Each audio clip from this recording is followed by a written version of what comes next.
Funds, the Guam Visitors Bureau, Coast 360 Federal Credit Union, the Office of Speaker Tina Munoz Barnes. I mentioned earlier that she was here last week, Friday, and she actually made a donation of PPEs, and hand sanitizer, disinfectants, that she collected just from within her office staff. So we truly appreciate that, Speaker. Coke, as Chris said, Foremost, and King's Restaurant. Those are our partners for Giving Tuesday, and we truly appreciate your generosity. And we're going to head into the Zoom room because we do have a show that we have to carry on with. And with us now, we have Dafne Shimizu from the Department of Revenue and Taxation. Good morning, Daph. Daph, that's a tough act to follow, man, but we know you can handle it. Well, you know what? I want to say good morning to Gov and Lieutenant Governor, and of course, John Jr., our Chief of Staff. And it was very important to our Chief of Staff and to, of course, to Governor and Lieutenant Governor that we did, contribute to the community. So, I want to thank them for their leadership in making sure that, that was something that was a focus for, of course, our cabinet. And, actually, Sabrina, as you guys were talking, you make me tear up. I went to Mount Carmel School many years ago. And so it's just really nice to see, first of all, that Mount Carmel is still around. And, I think what's really meaningful is, especially when communities like in Agate, and of course I come from a community in the South like Mauricio, when people like they give, and they're pulling out from wherever they can get to just give something, it's very meaningful. So, kudos to Mount Carmel and to their principal or president, Dave Duenas, who also is, I believe he plays in one of the choirs at Cathedral. And so he also does service for our church, and so kudos to the Mount Carmel community. And also, again, kudos to KUAM for doing this. Again, it really, I was tearing up a little bit. I get emotional, but you're right. It's been a very emotional time. I think a lot of mixed feelings. I don't personally have a Christmas tree up, but when I've seen Christmas trees, it's kind of, for me, there's some sad and there's some happy. Of course, we're hoping. What's nice is that there's the hope that we're going to be having a vaccine soon, and there's a hope that there's a lot of, like Chris said, hopefully we spread this hope and this giving more than, of course, COVID. But we do need to make sure that we continue to keep in mind all those people that are impacted by COVID, our family members, our friends, and so, keep them in our prayers, and keep also praying for the pharmaceutical companies and all of the doctors and scientists that are working on the vaccine. Can't wait to get that vaccine out there. And I'll tell you, it's been, Sabrina, it's been a very, for me, a time of reflection. I really have realized through COVID that there were a lot of things that I took for granted. And, one thing is, even hugging my dad, it's been a challenging time, and I can't wait to hug my dad after COVID and just, be able to hug our family. So, I want to thank KUAM again for being so great to do Giving Tuesday. And I want to thank you for having me on. You guys have been always so great. Thank you for giving me the opportunity to give an update on what's happening at the Department of Revenue and Taxation. I can go right into it if you don't mind. Yes, please do, Daph. Okay. So here's the rundown. As you know, I'm going to talk about the programs that we've been running. The Economic Impact Payment Program is something that we've been running since about April when the CARES Act was passed. To date, we've made about over 82,000 payments, and that equals to about $145 million. Now, it is important to note that for those people who have not filed their non-filer form yet, or have not filed a 2018 or 2019 Form 1040, you're not going to be eligible to receive a payment this year. But don't be disheartened, because there is an opportunity for you to receive a payment in 2020 when you file your 2020 Form 1040. Sorry, in 2021 when you file your 2020 Form 1040. So, again, if you haven't filed, unfortunately, you're not going to be eligible to receive a payment in 2020, but you may be able to receive a payment in 2021. Another program that we've been running, of course, is the Adjuday Imengafa Help for Families program. And that's a program that we've been running. And of course, the application period ended on November 12th. To date, we've paid 648 payments, totaling $375,500. And we received 1,600 AIM application payments. And Bree, I'm very excited to say that about 58% or 934 of the applications were received online. And for us, you know, to have an almost 60% online filing kind of percentage rate, we believe is a success. So, you know, that makes us excited. It is important to note again, though, that there was only a single application period. So that means if you didn't get your application in by November 12, you are not going to be eligible. But if you have submitted your application and you have not submitted all of the documents, you know, just please make sure that you stay on top of your emails and or your notices, because we will be sending out notices to people who have submitted incomplete applications. Now, it's going to be important that you stay on top of that, because you only have a specified amount of time to submit any documents to be able to receive your payment.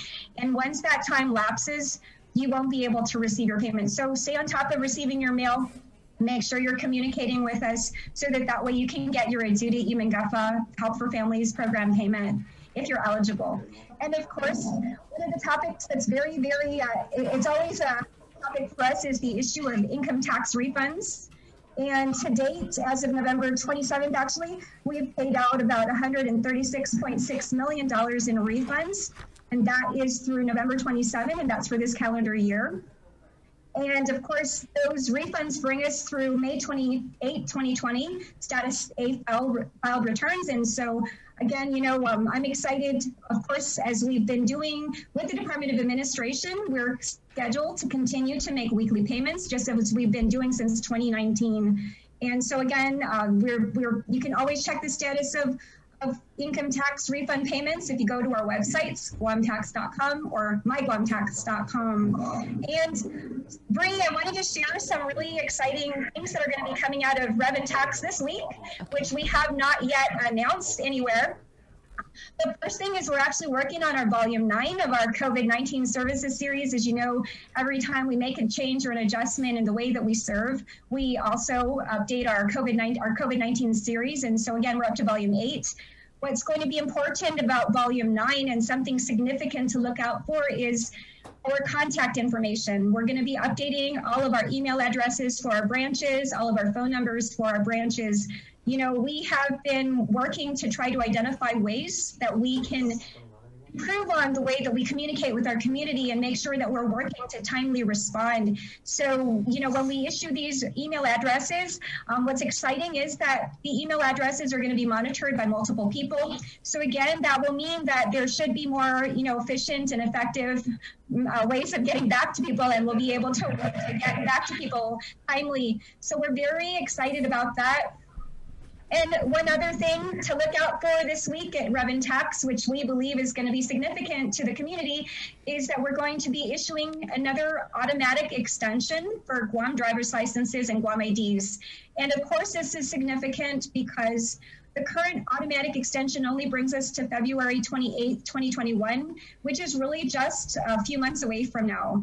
And, you know, of course, it's been an issue. It's been a challenge to try to get people to get their driver's licenses renewed. We have very limited capacity. Of course, we're operating by appointment only. Of course, we heard Governor Leon Guerrero mention that our CAR score is 4.2. So perhaps if we're able to maintain that, maybe we'll move toward having, you know, walk-in services. But again, you know, we have to wait to see until that happens. But until then, we're operating by appointment only. So, you know, we wanted to help to relieve some of the stress that's involved in trying to get trying to renew your driver's license. So the idea is that likely what you'll see is an automatic extension that will allow for the expiration date to be extended through the end of 2021. And again, you know, that's our hope to help again relieve some of the stress that people have about renewing their licenses. And we will be doing this week. And this is the information that we have for you. I mean, at least the updates that we have from Rev Tax. Daphne, when you were on the last time, you were mentioning, you know, we had people concerned about not being able to get through the lines over at the Department of Revenue and Taxation. And I want to say that you did kind of mention the possibility of doing like a call center. Yeah, so, we've been working with the Office of Technology, and so that we can have a remote call center. That has not yet happened. Actually, what I'm excited about, of course, I work with Frank Lujan very closely. There are several projects and programs that we are working on. We were able to get 160 computers for the Department of Revenue and Taxation. Of course, we have about 180 employees, and half of those we were able to get from our fiscal year 2020 funds. Half of those we were able to purchase utilizing the coronavirus relief monies. We actually have received all 160 computers, Bree, and it's exciting. So just yesterday, I know that the Office of Technology was at our office, and they're working to get those computers programmed so that we can deploy them. And what's exciting for us is, of course, I don't know when in the history of Rev Tax we've been able to, make a change out of about over 90% probably of our computers. And for the people that have Windows Vista and who have been running on a computer probably for the last 13 years and have had to sit there, and, I don't know if you've sat at your computer and had it, have that little flower or that little thing kind of going around in a circle because it's still processing. That's what happens to our team. So, we are excited. I know that OTAC has many projects. One of them, of course, is our remote call center, which we're working to get housed out at the DPW compound. But they're also, working on getting the this other project, which is getting our computers up and running. And I actually have to communicate with Frank Lujan on that. But, even without having our remote call center, Bree, we're working to improve our communications. We're working to make sure we stay on top of it. And I believe that people will see a significant improvement in communication over, in fact, even over the last couple of weeks. I also have been getting a lot of calls in my personal phone line, and I've been trying to help people as well and making sure that, I patch them through. I always tell them, though, I can't transfer you because I'm worried I'm going to drop you or drop a call, their number and their name. And I also make sure our team gets their information. But we've received a lot of comments that we're actually, people are calling, and, we recognize we're not perfect. We recognize it's not been a perfect process, and we're really trying to, of course, navigate and be as agile as possible through this process. And want to just say thank you to the community and, for being really very patient with us. I will tell you, though, service is our number one, thing that we work on, and provide good service to our community is so important to us and to me personally. So, it's something that we strive for. We talk about developing standards. I'm sure and I tell my team, my mom used to tell me all the time, shoot for the stars, right? Don't shoot for the dirt, Daph. And, of course, I'm from Rate, so I say, don't shoot for the dirt, shoot for the stars. And, so, if we shoot for the stars, we should have high standards. We're going to be able to, maybe not hit the stars all the time, but, one of my vendors said when I told them that, Daphne, we might hit the moon. I said, I'll be happy to hit the moon and not the stars, but I just don't want to hit that dirt. So, again, we're working to develop our standards in terms of the way that we communicate, in terms of the way that we service. And it's an ongoing process. We're going to continue to do so, but I really believe that you're going to see a lot of improvement from our agency in terms of communications. And of course, if you don't, Bree, Jason, Chris, you know what? You have my number. Of course, please make sure you let me know. And we always do our best when Chris or anybody from the community communicates with me about an issue. We work to identify the issue. We work to try to address it so that we can get better. Because really, at the end of the day, that's, again, we're not perfect. We're going to do our best to address, and that's what we do. That's pretty cool to hear that you bought all those brand new computers. Yeah. It's exciting. Yeah. Again, what? I think, it's actually, for me, it's a huge, something really, really huge. Again, we were able to get 80 from our fiscal year 2020 budget. It actually took us the whole year to procure those, so we didn't get them until this fiscal year. But we were able to turn around and use coronavirus relief monies to get the other 80. And it's going to be a huge improvement. You know what? I think it's going to help us to be much more efficient. And yes, actually, we're very excited about that. I'm really excited about the opportunity to provide that type of, equipment for our team, who honestly are so very deserving, really, of it. So you need to give some tech tips to the Department of Administration. Absolutely. Only on paydays, though. Thank you to BBMR. Thank you to GSA too for working to help us. Oh, sorry. I thought you meant say thank you. I don't know what's going on over at the Department of Administration and Systems. Sorry. Excuse me. That's okay. I'm just kidding. It's okay. Don't let Bree drag you into our cynical world. Daph, what about business license renewal? We had a comment here. Okay, so in business license renewals, as you know, you could do business license renewals online. And of course, you will not be able to do an online renewal if you have an issue with clearance. We're working with our team to relax some of the restrictions in terms of the renewals of licenses because we recognize a few things, of course. One, that we have a challenge in terms of, human resources to get to those business license renewals. And, two, it's difficult because, again, when we talk about operating by appointment only, it's really a tough proposition for us. So we're, again, trying to get to those business license renewals quickly. And for people who do have a tax clearance issue, because what we're hearing, of course, is that a lot of the issues that we have or that people may have in terms of business licenses is because they may have a tax clearance issue. Happy to say that, of course, our collections branch can clear all tax collection issues if it's income tax, BPT, or collections. And so as long as you've communicated with our collections team, you can get to email them at collections@revtax.guam.gov.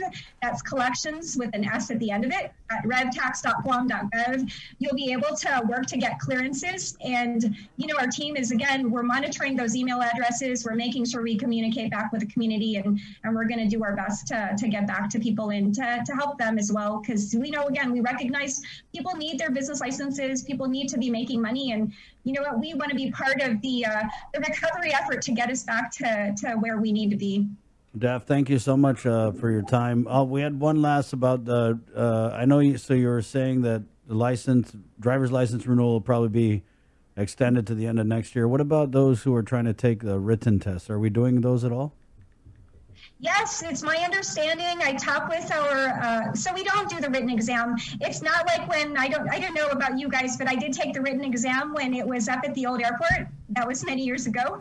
It probably aging myself or some of my age.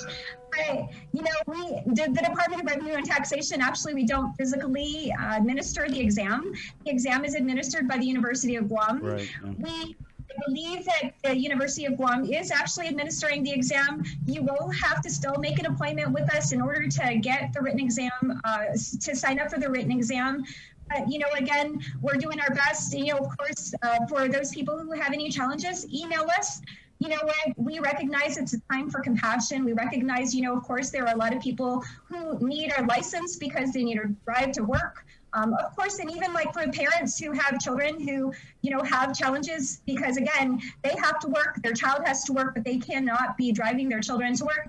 We get a lot of emails and calls about that. So, the written exam has been administered. As far as I know, when I last talked with our supervisor of driver's license, and you'll just have to go ahead and communicate with us and work to schedule an appointment online. You can actually schedule an appointment online at myguamtax.com or guamtax.com to come in and to sign up for a driver's license exam. Thank you, Daphne. You got to run. Went way over the top of the hour, but always appreciate your time and appreciate your thoughts and your prayers. Ohagamas and Sijuas Masi, Sabrina, Chris, and Jason, and KUAM. You know what? I want to just say Biba to KUAM for doing what they're doing. Happy Giving Tuesday, and hopefully I see you later today. Thanks again. All right. Thank you, Daphne. Biba, let's see. Rev Tax. Biba! Wait, what are we Bibaing?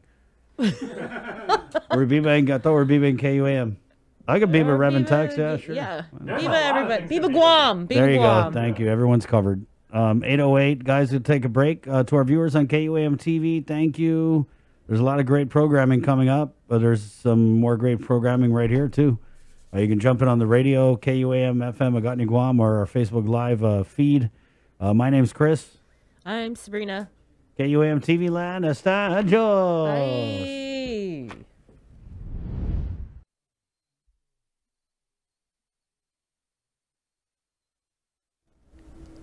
And we're back. We'll take a break. It's the first of the month, December 1st. Tuesday. Yes, it is. And we're in full swing here. Donations being accepted in our KUAM parking lot out here in Harmon.